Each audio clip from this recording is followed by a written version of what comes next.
Hello दोस्तों, आप सभी को अपने स्मार्ट साइंस कोचिंग सेंटर में स्वागत है। दोस्तों आज क्लास 10th के सोशल साइंस के इंपॉर्टेंट ऑब्जेक्टिव क्वेश्चन लेके आए हैं दोस्तों, जो आपको अगले वीकली टेस्ट में इसी से पूछा जाएगा। ठीक है दोस्तों, तो चलिए फटाफट से क्वेश्चन को देख लेते हैं। तो पहला क्वेश्चन दोस्तों इस तरह से दिया हुआ कि 22 भाषाओं को भारतीय संविधान की किस अनुसूची में रखा गया है। तो दोस्तों 8वीं अनुसूची में रखा गया, इसलिए पहला का सही आंसर होगा दोस्तों ए हो जाएगा। ठीक है दोस्तों, अब क्वेश्चन नंबर दूसरा देखिए कि भारत में किस प्रकार की शासन व्यवस्था है।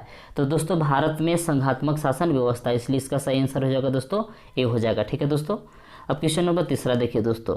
तीसरा क्वेश्चन दोस्तों इस तरह से दिया हुआ है कि संघीय सरकार की एक विशिष्टता है। तो दोस्तों संघीय सरकार की विशिष्टता क्या होती है, तो सरकार की शक्ति के शासन के विभिन्न स्तरों के बीच बढ़ जाती है, यानी कि इसका सही आंसर हो जाएगा दोस्तों डी हो जाएगा। ठीक है दोस्तों, अब क्वेश्चन नंबर आगे 4 देखिए। तो 4 क्वेश्चन दोस्तों इस तरह से दिया हुआ है कि संघात्मक शासन प्रणाली वाला देश इनमें से कौन नहीं है। तो देखिए दोस्तों संघात्मक प्रणाली वाला देश इनमें से कौन नहीं है, तो श्रीलंका नहीं है, इसलिए इसका राइट आंसर हो जाएगा दोस्तों बी हो जाएगा। ठीक है दोस्तों, अब क्वेश्चन नंबर 5 देखिए दोस्तों कि साथ आकर संघ बनाने का उदाहरण निम्न में से कौन देश है। तो इसका सही आंसर हो जाएगा दोस्तों सी, संयुक्त राष्ट्र अमेरिका। ठीक है दोस्तों, अब क्वेश्चन नंबर आगे देखिए दोस्तों। तो क्वेश्चन नंबर आगे 6 इस तरह से दिया हुआ है दोस्तों कि हिंद स्वराज नामक पुस्तक के लेखक कौन है। तो इसका लेखक है दोस्तों महात्मा गांधी, इसका सही आंसर हो जाएगा सी। ठीक है दोस्तों, अब क्वेश्चन नंबर आगे देखिए दोस्तों। तो क्वेश्चन नंबर 7 दोस्तों इस तरह से दिया हुआ कि महात्मा गांधी द्वारा वायसराय परिचन को लिखे खत में सबसे महत्वपूर्ण किस वस्तु पर लगाए गए कर को खत्म करने के बारे में था।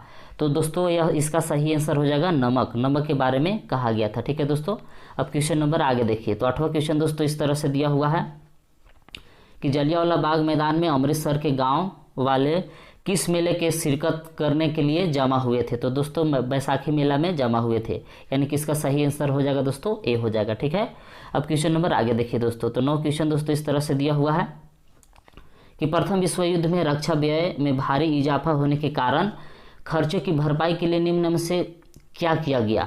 तो दोस्तों इनमें से सभी किया गया, यानी कि युद्ध के नाम पर कर्ज लिए गए, करों में वृद्धि की गई, सीमा के शुल्क बढ़ा दिए गए, यानी कि इसका सही आंसर हो जाएगा दोस्तों डी हो जाएगा। ठीक, इनमें से सभी। ठीक है दोस्तों, अब अगला क्वेश्चन देखिए। तो 10वां क्वेश्चन दोस्तों इस तरह से दिया हुआ है कि अहिंसा का धर्म सभी भारतीयों को एकता के सूत्र में बांध सकता है, यह विश्वास किनका था। तो यह विश्वास दोस्तों महात्मा गांधी का था, इसलिए इसका सही आंसर हो जाएगा दोस्तों ए हो जाएगा। ठीक है दोस्तों, अब आगे बढ़े। तो क्वेश्चन नंबर 11 दोस्तों इस तरह से दिया हुआ है कि भारत में कितना प्रतिशत पर्वतीय क्षेत्र है। तो दोस्तों भारत में 30% पर्वतीय क्षेत्र है, इसका राइट आंसर हो जाएगा दोस्तों बी हो जाएगा। ठीक है दोस्तों, क्वेश्चन नंबर आगे 12 देखिए। तो 12 क्वेश्चन दोस्तों इस तरह से दिया हुआ है कि पंजाब, हरियाणा और पश्चिमी उत्तर प्रदेश में भूमि क्षरण का मुख्य कारण क्या है। तो देखिए दोस्तों भूमि क्षरण का मुख्य कारण है अधिक सिंचाई। ठीक है दोस्तों, तो इसका सही आंसर हो जाएगा दोस्तों बी हो जाएगा। ठीक है, अब क्वेश्चन नंबर 13 भी कुछ दोस्तों इसी प्रकार से है कि पंजाब में भूमि निम्नीकरण का निम्नलिखित में से मुख्य कारण क्या है। तो इसका भी सही आंसर होगा दोस्तों बी हो जाएगा,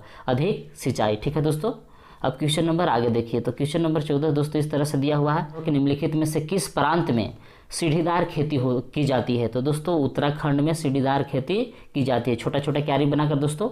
ठीक है, अब क्वेश्चन नंबर 15 देखिए दोस्तों। तो 15 क्वेश्चन दोस्तों इस तरह से दिया हुआ है कि इनमें से किस राज्य में काली मृदा मुख्य रूप से पाई जाती है। तो देखिए दोस्तों महाराष्ट्र में काली मृदा मुख्य रूप से पाई जाती है, तो इसका सही आंसर हो जाएगा दोस्तों सी। ठीक है, अब लास्ट क्वेश्चन है दोस्तों 16। तो 16 क्वेश्चन इस तरह से दिया हुआ कि मानव विकास रिपोर्ट देशों की तुलना किस आधार पर करती है। तो स्वास्थ्य के आधार पर भी चेक करती है दोस्तों, शिक्षा के आधार पर भी चेकती है और प्रति व्यक्ति आय के भी चेकती है, यानी कि इसका सही आंसर हो जाएगा दोस्तों डी, उपरोक्त सभी। ठीक है दोस्तों।